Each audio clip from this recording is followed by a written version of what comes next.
بسم الله ولا إله إلا الله وصلاة وسلاما عليك يا خير خلق الله. اللهم صل وسلم وبارك على محمد وعلى آله وصحبه وسلم. يسعد صباحكم ويسعد الجميع وأكم إن شاء الله تكونوا بخير.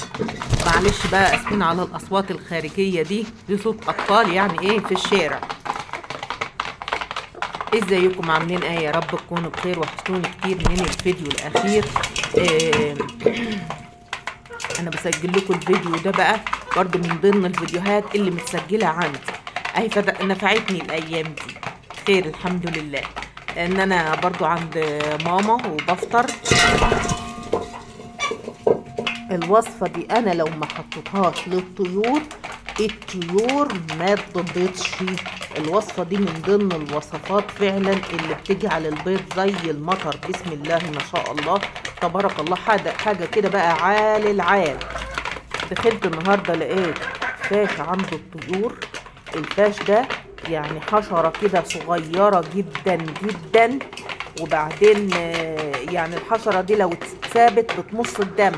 طيب حلها ايه بقى؟ حلها انك انت تكنسي الأوضة كويس، وانا عندي بشبول بحرق بيه.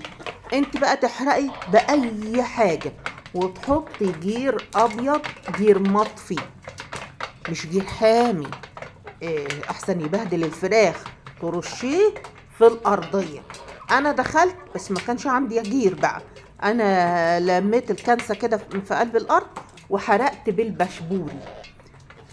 انت بقى احرقي بقى باي حاجه عندك، لمي شويه ورق احرقي بيهم، يعني اعملي اي حاجه بحيث تعملي دخنه في الاوضه كده، لان هي حشره ضعيفه جدا بتموت من اقل حاجه. والحمد لله الطيور عندي مناعتها كانت عاليه جدا، فاستجابت للعلاج اللي انا كنت حاطاه لها بسرعه. بسم الله ما شاء الله. لو الطيره مش مناعتها عاليه مهما تحط لهم من ادويه ما هيش هتجدي معاهم اطلاقا. فضلت بقى خلصت الدواء، حطيته لهم 3 ايام وعدت الشوطه على خير والحمد لله. بفضل الله ثم بفضل الاعشاب اللي انا بحطها. واذا وصلتي معايا لحد هنا ما تنسانيش من اللايك والشير فضلا وليس امرا. لايك مجدعة منكم يا جماعة الخير. شوفوا بقى انا دايما باكل عيش. العيش انا ما بحطهوش ناشف قوي، علشان ايه؟ يعمل لحم للطيور ويبقى حلو.